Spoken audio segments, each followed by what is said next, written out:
consider that you're in that mindset of poverty and being, what do you call a child, like a foster care child, just being real singular in the world, then all your defenses are already up. So there's no way that you can build a healthy relationship. So I think when you are trying to build a relationship with a woman and move the culture forward, you really have to consider not only the mindset that she has, but what's the mindset that you're approaching her with.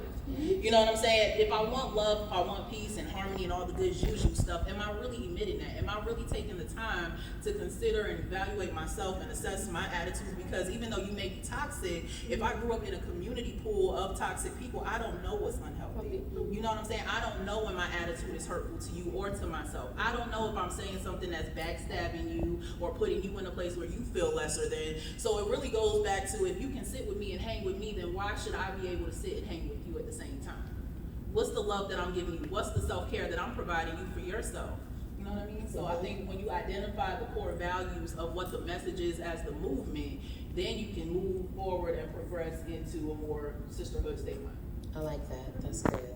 That's good. And it's interesting because all of you are speaking on something that segues us into the next area, which is truth. And so what ends up happening is when we talk about self-love and we talk about self-care, there's a level of truth that has to accompany that. And it is my belief that truth is always accompanied with love. However, that love looks different to each one of us. So if I'm delivering truth to you, you may not receive that in a loving capacity.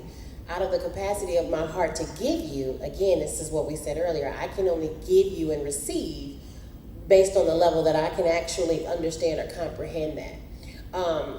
And so when you talked about truth, as far as if I want to sit with you and you want to sit with me, who is this? And these are these cliche terms that we tend to use and gravitate towards because it makes sense. It makes sense in our minds because it's the ideal of sisterhood. It's, I want to carry you with me. I want you to come with me. I want you to grow with me.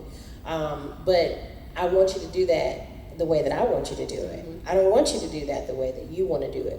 So how do you deal with when you come into these situations with women where you're delivering a level of truth to them that they're not ready to receive? Do you sit there? Do you dig in? Do you abort the mission? What do you do? Because what happens a lot of times, and I know that this is an experience that many have, some of you grew up with people.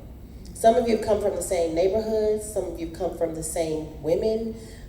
Some of you have close relationships with other women, and you feel obligated to them because of the amount of time that you've invested with them.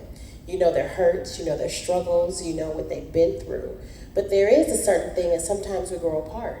Sometimes we grow into situations where we're no longer good for one another. And whether that's because I'm enabling you or whether it's because you're enabling me. So when you meet this and you have this, if there's a woman that is going through that, how would you approach that situation with her?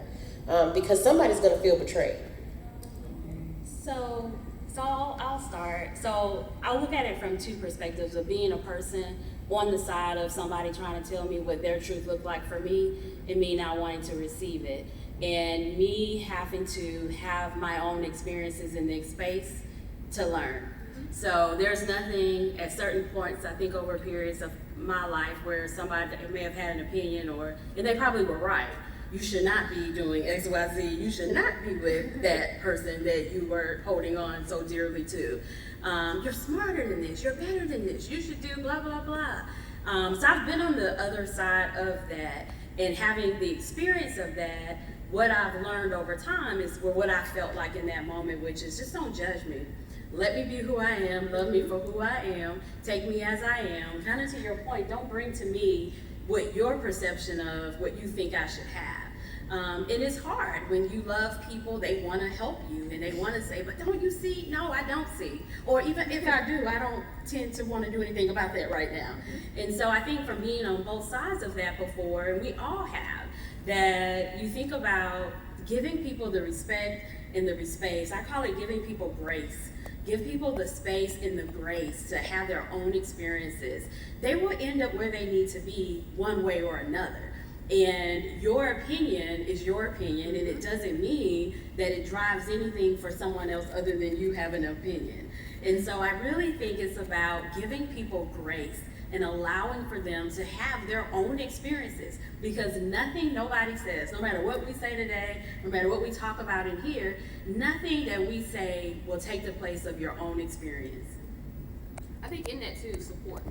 Being able to give them grace, but being able to be there as someone who supports them, regardless of how the situation turns out, regardless of how the situation is going.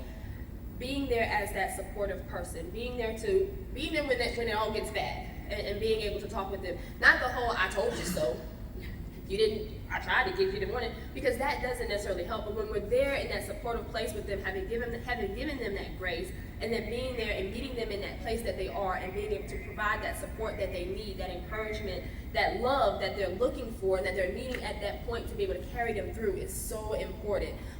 And so that's kind of what when I heard you talking, I kept hearing that, meeting them where they are, and giving them that support, being able to provide that love, sometimes even from afar, even just one phone call, whatever it takes, but just being there for them in that moment.